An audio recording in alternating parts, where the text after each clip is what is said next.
Brothers and sisters in the Dhamma, Namo Buddhaya, Jai Bhim. Let me introduce you uh, today's speaker. His name is Dhammachari Ashvajit. At the moment, Ashvajit is based in Wales, which is in United Kingdom. I'm so pleased to see Ashvajit, and when I asked him about delivering talk online, and he responded very quickly, and I'm so grateful about that. Um, Ashvajit, he's a very senior order member in Triyatna Sangha. He got ordained in 1972 by Bhante Sangharakshita. He has visited many times in India. His first visit was in 1982. He's a private preceptor and he has been doing many things within the Triratna. He was a carer to Bhante during 2005 and 2016. And also he was doing a secretary job for Bhante in Adhisthana. Um, Ashwajit, he loves, he's passionate about Dhamma, and he always eager to spread the Buddhism, whenever he get opportunity. And today he's going to talk about Babasaheb. Okay? And I'm very much looking forward to hear from him. So now I'm going to request Ashwajit to give a talk. So please welcome Ashwajit. Thank you so much. Namo Buddhaya, Jai Bhim, brothers and sisters in the Dhamma and friends. I'm very, very happy to be speaking with you today. And it's rather a wonderful thing about modern technology that we can speak in this way. So yes, I'm very happy also to have been invited by Dhammachari Sudipta.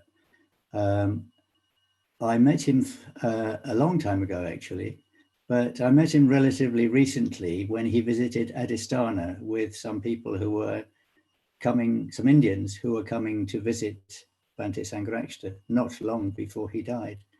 And Dhammachari Sudipta translated for me beautifully. And so I was able to communicate with my Indian friends very easily. And I remember that occasion with great affection. So yes, I've been asked to speak about Dr. Babasaheb Ambedkar, or Bodhisattva Dr. Babasaheb Ambedkar, as we call him, as we respectfully call him nowadays. And what I'm going to do is talk about what Dr. Ambedkar might say today. Now, of course, I have to make it absolutely clear that I have no idea actually what Dr. Ambedkar would say. Someone who is an individual, someone who is wise and compassionate, is always spontaneous and talks from their heart, and nobody else can know exactly what they're going to say. So what I propose to do is this. I'm going to look at some of his famous quotations and do a little bit of reflection on them. It's always good to do that, to look at Babasaheb's quotations, which are very pithy, very wise, very compassionate, and still very relevant. So let's look at one, first of all, which goes like this. Babasaheb says, men are mortal, so are ideas. An idea needs propagation as much as a plant needs watering. Otherwise, both will wither and die. Yes? So this is a very important message, of course. Babasaheb has died, as we all will die. Ideas, Babasaheb's ideas, wonderful though they are, will die unless they are kept alive. And they have to be kept alive by being watered and propagated like a plant. So which ideas of Babasaheb's are most important? What are the ones that we should water and propagate more than anything? Well, I think it's fairly obvious in a way. I think that the most significant act of Babasaheb's was conversion to Buddhism, was his Tisarana Gamana, his going for refuge. Of course, he had gone for refuge for many years privately. He had been a student of Buddhism. He had learnt a lot about Buddhism. He had reflected on it. He had practiced it. But it wasn't until 1956 that he eventually converted fully and openly to Buddhism. And of course, he converted by repeating the refuges and precepts after U Chandramani Mahatero. And then famously, and in a revolutionary way, because it had never been done before, he himself administered the refuges and precepts to the huge crowd, nearly 400,000 people. And in that way, he proved that you don't have to be a bhikkhu to convert or to initiate a person into Buddhism. So nowadays, of course, we have the Triratna Buddhist order and community, and we have dhammacharis who are able to administer the refuges and precepts, and who are able to instruct us in meditation, in the actual practice of the Dhamma. Because Babasaheb said that we must take this conversion very seriously. It's not enough simply to say the words. We must actually, practice meditation, practice sila, samadhi, prajna, and so on. So yes, so this saying of Babasaheb's that an idea needs propagation, the single most important idea of Babasaheb's was to go for refuge. If we do that, if we go for refuge, there are many advantages. We become more energetic. We become wiser because we study the Dhamma. We have energy to communicate to others our enthusiasm. We become more peaceful. We become less worried. All these things are the advantages, some of the advantages of the spiritual life actually practiced. We become more efficient. The more spiritual you are, the more efficient you are. The more easily, the more efficiently you get things done. So yes, we should keep this idea of going for refuge, of practicing the Dhamma, treading the path together as the most serious and the most important single idea of Babasaheb's. So let's go on. The next one that I'm going to look at is this. Law and order are the medicine of the body politic. And when the body politic gets sick, medicine must be administered. So this is a very serious statement with, of course, political implications. So what is the situation nowadays compared with what it used to be in Babasaheb's lifetime? Well, of course, things have changed quite a lot. Instead of India being under the British Raj, it is now self-administered. It is under a democratic, or at least a so-called democratic government.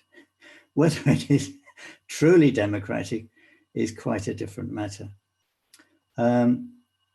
And the government that is in control is, of course, a government largely dominated by Brahmins and by high caste people. And this is a very difficult situation for Dalits and for low caste people. Of course, ideally, I would rather not be speaking in terms of caste at all, but it's a fact. It's still a fact of life, as we all know only too well. So let me say a little bit more about Babasaheb's own attitude towards his constitution. His constitution, of course, is very highly praised. It is a democratic constitution, and it's a constitution of the largest democracy in the world.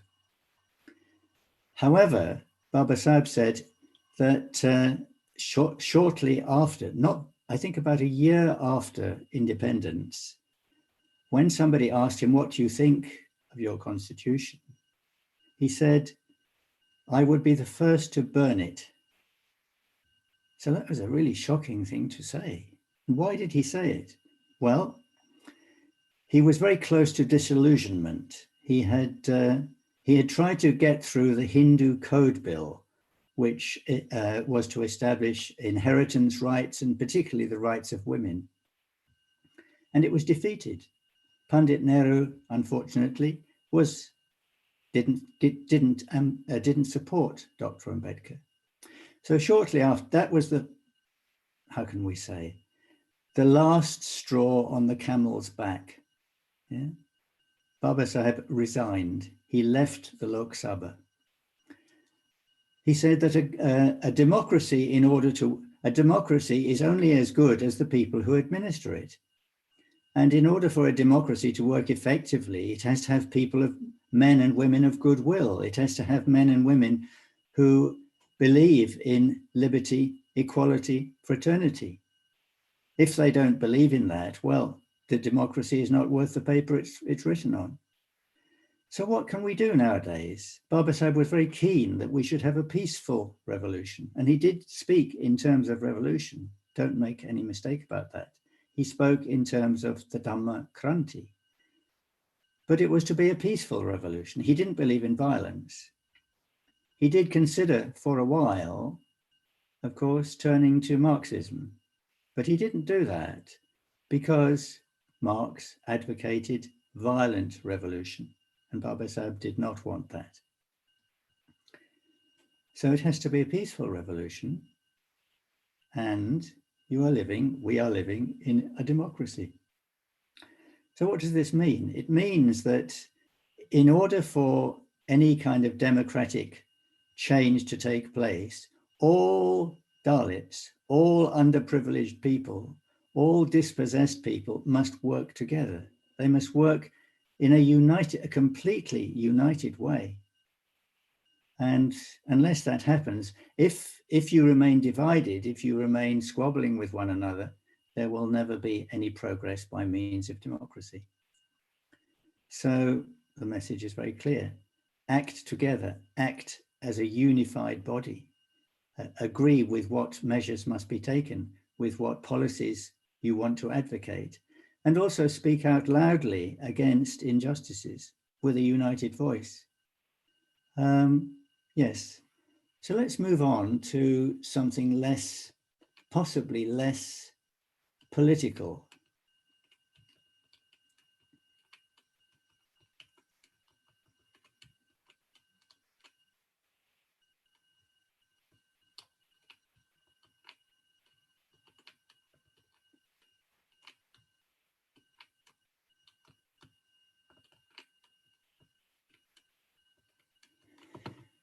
It is disgraceful, Babasaheb says, to live at the cost of one's self-respect.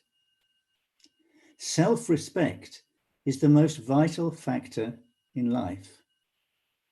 Without it, a man is a cipher. To live worthily with self-respect, one has to overcome difficulties. It is out of hard and ceaseless struggle alone that one derives strength, confidence, and recognition. So this is very much Dr. Ambedkar's teaching of individuality, of true individuality. And it agrees very much with Bhante Sangharakshita's idea of individuality. It's not easy to be an individual. To be an individual, you have to gain self-respect. You have to realize, first of all, that you are a human being as worthy of respect as any other human being. That's very obvious, and a point that is very much emphasized by Buddhists, that there is no fundamental difference between any human being. Yeah. But of course, we're conditioned, or we come with habits of greed, hatred, and delusion. This is the basic human condition. These are the kleshas. We're all subject to them to a greater or lesser extent. So if we want to develop as human beings, if we want to become true individuals, positive individuals, if we want to become even bodhisattvas, well, then we have to gain some control over our kleshas. Yeah? Greed, hatred, and delusion. We have to place a limit on them. So how do we do that? Well, we go for refuge. We repeat the refuges and precepts and the positive precepts. The precepts are very important. The precepts, I was saying to someone recently, are like doors through which we can pass to tread a beautiful path. Yeah? They're doors through which we can pass to tread a path of beauty. So, with deeds of loving kindness, I purify my body. Yeah?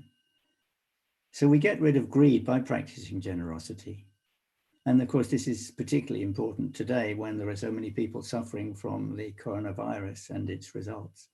We really must practice generosity to our utmost. And I've seen some exemplary examples of that in India, of people really going out of their way to help poor people, taking food to them, taking water to them. And of course, they're in a dreadful position, often crowded together, where disease spreads very quickly. So yes, practicing generosity with deeds of loving kindness, yes, we purify our body. Then we can go on to the others. We can, with truthful communication, we purify our speech. Let's just consider that one. It's not easy to speak the truth. It's not easy to be completely honest, especially when you are surrounded by people who don't want to hear the truth. I often think of the attitude of the Brahmins in India. I think of how they consider the Buddha as the 9th avatar of Vishnu. And that's simply dishonest. It's intellectually and spiritually dishonest, but they won't accept it. So to that extent, the whole of Hindu society is dishonest. They don't want to hear the truth. They don't want to know history. They don't want to know the history of India. They don't want to know of the opposition of the Buddha to Brahmanism. So we have an opportunity here. We have an opportunity to speak the real truth, to point out history to them, and to point out that they're being intellectually dishonest if they don't recognize, don't acknowledge the real history of India and who is truly the greatest son of India, the Buddha himself. All right, let's go on to something else. He says, a great man is different from an eminent one in that he is ready to be the servant of the society. I'll read it again. A great man is different from an eminent one in that he is ready to be the servant of the society. So Babasaheb is making a distinction here between someone who simply wants to be a leader, who wants to be recognized as a great man. I needn't give any examples of that. I think you can think of them very readily. And someone who wants to serve society. Now, Babasaheb's life was a life of service to his people. He had a choice, actually, as you probably know. He had to return from his his education in America to enter the service of the Maharaja of Baroda. And of course, what he discovered very quickly was that he was treated as an untouchable, even though he was wearing a suit and speaking excellent English. People simply treated him as an untouchable. And when he went to sit in the Maharaja's office and asked for the files and so on, the other people there who were high caste Indians wouldn't hand him these files in a polite way. They would throw them to him at a distance, and nobody would give him water. So he found it absolutely impossible to work there. And apparently after that, he went and sat by the river. I think it was the River Mahi, just on the outskirts of Baroda, sat under a tree and wept. At first, he didn't know what to do. He probably thought, well, shall I return to the West, where I can easily get a very highly paid job? I'll be recognized, without any difficulty. And then he thought to himself, well, if even I am treated like this, how terrible it must be to be a farmer or a poor person living in wearing ragged clothes. How terrible it must be to be an untouchable or to be a Shudra in India at this time. So he decided, no, I'm going to stay here and work for the good of the Dalits. And that was a big turning point in his life. It was a decision to serve others and not to live simply for his own benefit. And that was the beginning, we can say, of his Bodhisattva career. That was the opening up of the Bodhisattva path for him. The decision not to act chiefly for himself, but to act for others. So that's something that we can still take to heart. Why are we living? We should examine our lives. There's a saying that a life unexamined is not worth living. Are we really living to serve others, or are we living to glorify ourselves or to live just for our own comfort? So yes, it's a great challenge, this, to live for others. And in order to live effectively for others, we have to develop wisdom and compassion. Compassion we may have, but compassion really is not different from wisdom. If we act wisely, we are acting compassionately. If we act compassionately, we are acting wisely. And how do we learn these things? Well, we learn them by studying the Dhamma, by being open to the criticism of good friends to show us where we can improve. That's a very important thing too. Sometimes we don't like being criticized, but there is a saying that if we find someone criticizing us, we should regard him or her as a friend, because they enable us to develop, to improve. So let's go on. Cultivation of mind should be the ultimate aim of human existence. Cultivation of mind should be the ultimate aim of human existence. So this is as relevant today as it always has been. What is the purpose of living? What is the purpose of being alive? What is the purpose of being human? Well, we have to give ourselves our own purpose. Nature doesn't give us purpose. Great men give us purpose. Great women give us purpose. I was thinking of Jyotirao Phule the other day and Savitribai. Those were great people of the 19th century in the same way, or a very similar way to that which Dr. Ambedkar was in the 20th century. So yes, cultivation of mind. How do we cultivate mind? We cultivate mind by meditation, by bhavana, by reflection. Those two things principally, by studying ancient texts, studying the tradition of Buddhism, studying great literature, studying poetry, listening to music, great music. All these things refine and elevate the mind. And without a refined and elevated mind, we can't really impress people. Especially if we want to give talks, if we want to teach, we have to cultivate our own mind. And it's a very enjoyable thing to do. I love reading myself. I've got quite a big library here upstairs. I love going into the library, and there's a very good atmosphere in there. I don't know, it's almost as if the books are alive. It's almost as if it's a shrine room. So yes, we should worship good books. We worship the books of the Dhamma. We worship the teachings of the Buddha contained in those books. So while we're talking about books, an important way that we can cultivate our minds is by reading the Buddha and his Dhamma, that book that Babasaheb himself wrote and finished just a day before he died. It was an extraordinary achievement. And yes, it's a very, very important book.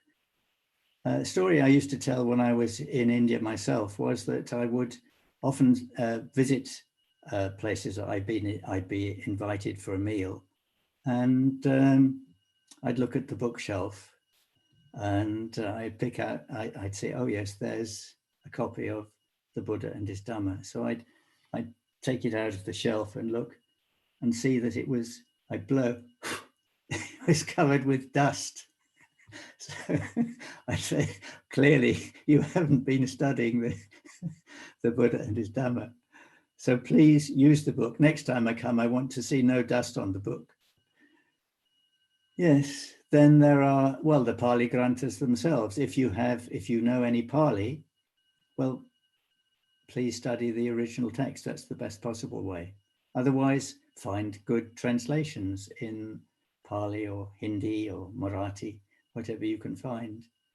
If you don't read, and there are some people even today who can't read, well, discuss find someone who will talk about the Dhamma with you. Even if you think you know the Dhamma very well, it's always good to look over it again and again and again, because we so quickly forget things. Also, when we read the Dhamma, when we read Dhamma texts, when we read the sayings of the Buddha or the sayings of Dr. Ambedkar, it doesn't really sink in very deep at first. But the more we read it, the more deeply we understand it. There's a saying of Bhante Sangharakshita's, there are no new teachings. There are only deeper understandings. So the principles of the Dhamma are very simple, actually. They are, well, I'll tell you a little story in connection with this. Some of you may have heard it, but there's no harm in repeating it again. It concerns Bodhidhamma, the bhikkhu Bodhidhamma, who traveled from India to China. And his fame went ahead of him. And the emperor of China was very keen to hear this man Bodhidhamma teach. He wanted to have a big discussion with him, a big philosophical discussion, apparently. So he invited him to his palace, and there were big crowds of courtiers all around. Bodhidhamma came in with his dusty robes and sat on a magnificent seat, a magnificent throne almost, next to the emperor. And the emperor turned to him, well, now, sir, please will you give us a discourse on the principles of the Dhamma, the principles of the Buddha's teaching. So Bodhidhamma thought for a moment and he said, the principles of the Dhamma? Yes. Cease to do evil, learn to do good, purify the heart. So the emperor said, is that all? So Bodhidhamma thought again. He said, yes. These are the principles of the Dhamma. Cease to do evil, learn to do good, purify the heart. Well, the emperor said, even a child of 7 can understand that. Bodhidharma said, well, yes, even a child of 7 can understand it, but even an old man of 70 cannot practice it. So yes, the principles of the Dhamma are simple, but far from easy to practice, because within ourselves, we're not yet purified, not yet completely purified. Yeah? Mara, if you like, Mara is the personification of greed, hatred, and delusion. Mara is always ready to jump in, always ready to tempt us away from the true path. So becoming an individual, yeah, purifying ourselves is not an easy matter. And we also need inspiration in order to do that. We need the inspiration of good literature, good music, good discussion, friendship with good friends. So yes, cultivation of mind. Cultivation of mind should be the ultimate aim of human existence. And what is the supremely cultivated mind? What is the best mind of all? Well, the best mind of all is the enlightened mind, obviously. The Buddha himself is the ideal man. And we see something very, very much approaching that in Babasaheb himself. He was very much an ideal man. If we look at his life, we can't imagine, and it's, well, perhaps impossible to imagine anyone doing anything better in the extraordinarily difficult conditions under which he had to work. Yeah? At first, he had to work completely single-handed. I mean, he didn't have support. He didn't have a sangha. Nowadays, we have a sangha. We have an increasingly large sangha, and that's a wonderful thing. Babasaheb paved the way for us. He opened the door for us. And then Bhante Sangharakshita, of course, took up the work and carried that on and helped to produce the kind of individuals, helped us to make of ourselves the kind of individuals that Babasaheb wanted. Okay, let's move on to something else. This is a very simple one. Life should be great rather than long. So this is a slightly mysterious one. Life should be great rather than long. Well, we might be rather concerned about really putting ourselves out for other people. I must confess that at the age of 80 or approaching 80, I myself am a bit worried about visiting India again, because it's not easy for a Westerner to live in India under the conditions of India.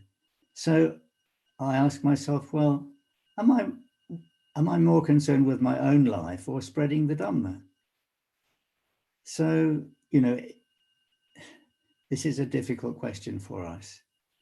Of course, our life is important. We need to look after our own health and our own welfare, because if we can't do that, we won't be of much use to others.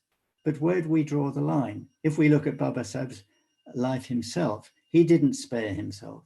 He worked incredibly hard. And in fact, he died early. He died much sooner than he would have otherwise, because he worked so hard.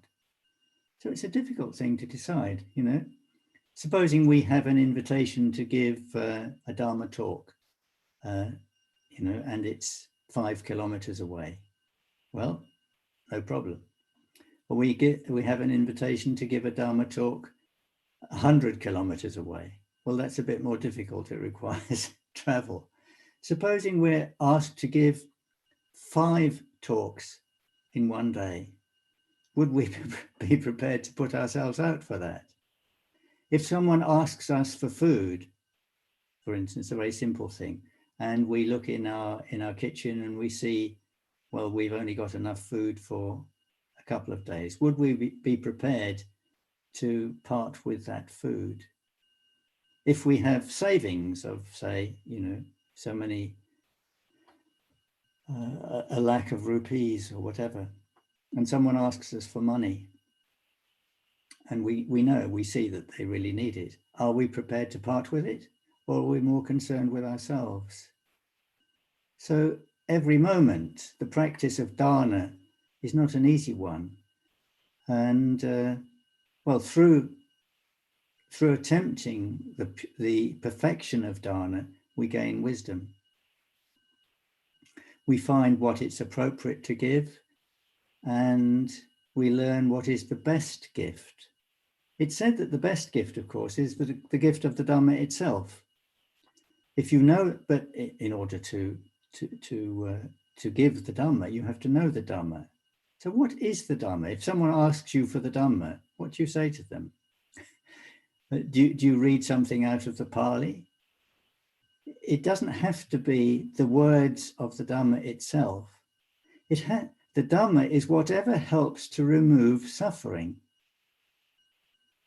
You see, the Buddha was only really concerned with one thing. Although there is, the literature of Buddhism is very great, very enormous indeed, probably greater than the literature of any other religion, any other Dhamma. But really, the message or the intention of the Buddha was very simple, and that was the relief of suffering. Yeah?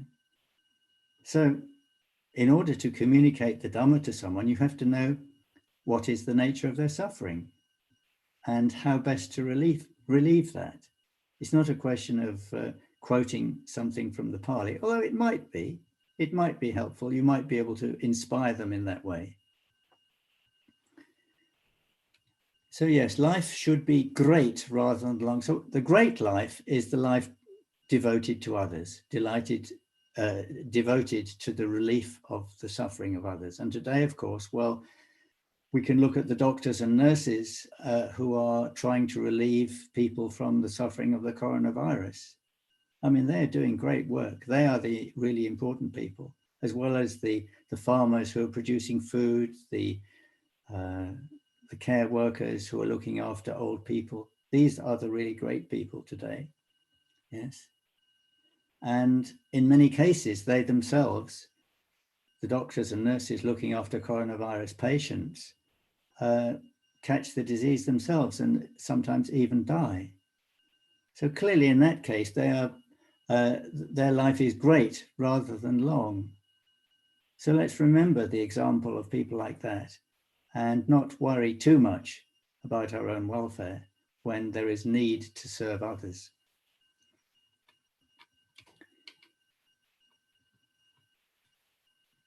Okay. Democracy is not a form of government, but a form of social organization.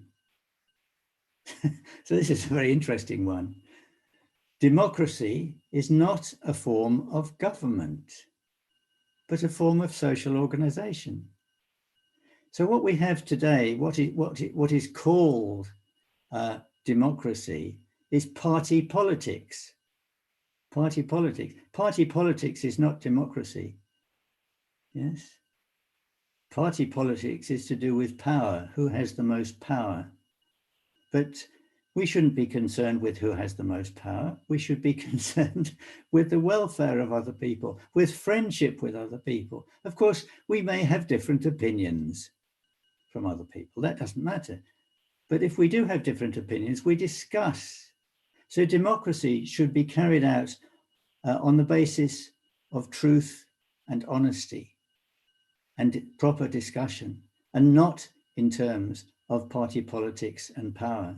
So this requires a really radical change to the situation today, where we've got a relatively small number of people, the Brahmins, who are calling all the shots. They are really dictating to others how the country should be run. So in India, you're facing a very difficult situation. Yeah? So you have to speak out all the time. You have to speak the truth. You have to convince others of the truth, and that's not easy. People have very fixed ideas. It's not easy to change people's understanding, people's minds. So you yourself have to be very sure of the truth, very clear of the truth. You have to be clear, for instance, that that Brahmanism is based on the Vedas and the Upanishads, that they themselves regard as divinely inspired. Well, no, they weren't divinely inspired. They may have been inspired in the same sense that a poet is inspired. They're not devoid of truth, but they're not dictated by a god or anything like that. Yes.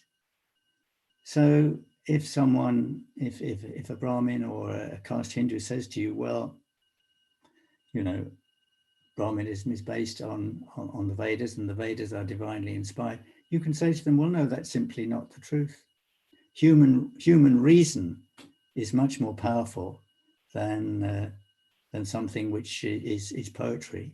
I don't want to disparage poetry. Poetry can be very beautiful, but we must recognize poetry as poetry and truth, ordinary truth, as ordinary truth.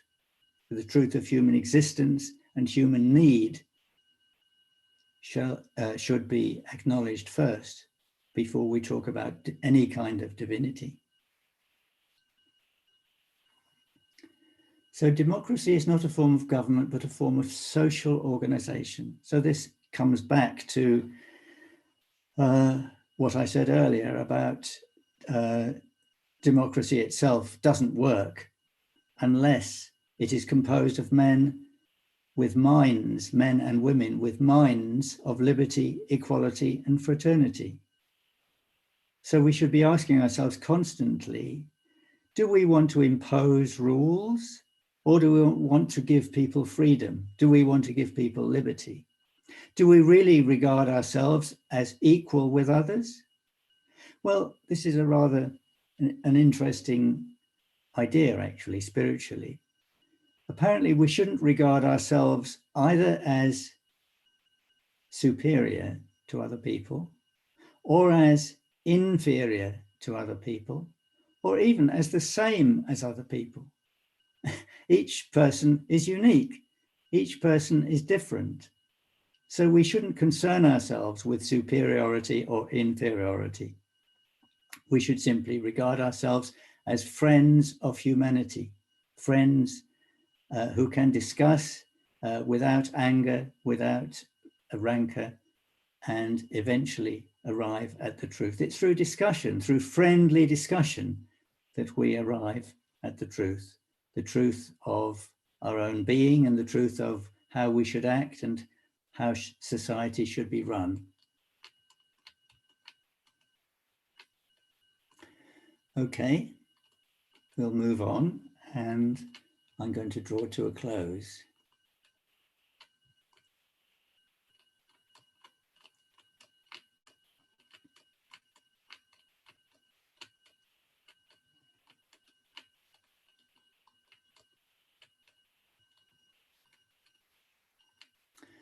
A people and their religion must be judged by social standards based on social ethics. No other standard would have any meaning if religion is held to be necessary good for the well-being of people. I'll repeat that. A people and their religion must be judged by social standards based on social ethics. No other standard would have any meaning if religion is held to be necessary good for the well-being of the people. So it's all very well to talk about religion. This is what it really means. It's all very well to talk about religion if there are no social standards. And what does Babasaheb mean by social standards? Well, he means that society should be integral. It should be whole. It shouldn't be divided up into parts. Yeah. And if a religion divides people up into parts, it's not worth the name. Yeah. In fact, religion, of course, is a much misunderstood word. It's a Western word. In the East, you don't speak of religion, you simply speak of teachings, speak of Dhamma. So confusion about religion doesn't arise. But Dhamma is truth. Dhamma is the teaching of the Buddha for us. Dhamma is the recognition of everyone as our brothers and sisters. yeah, worthy of respect. So this saying of Babasaheb's is as relevant as ever. Yeah? That a religion is not worth the name, a Dhamma is not worth the name unless it encourages basic human equality and basic human rights. On that note, I'm going to close. So I hope that you've been able to follow what I've been saying. I haven't been translated into Marathi or Hindi, as I often am, but I think that many of our friends are learning English very well nowadays. So I want to wish you all the best. I want to encourage you to keep safe at this time, because going out is dangerous. And if you do go out, take good care of yourself. And you may be moved to go out, of course, to help others, but do be careful, because if you fall sick, well, you won't be in a position to help anybody. But more than ever, I want to encourage you to practice the Dhamma, as Dr. Ambedkar would have wanted you to practice the Dhamma. By practicing the Dhamma, you will be of great benefit to yourself. You'll become peaceful, happy, wiser and kinder. Yeah? You'll become good people. You may become even bodhisattvas yourselves. So I wish you health and happiness, and I look forward sometime perhaps to seeing you all in India myself. Yeah? So Namo Buddhaya, Jai Bhim.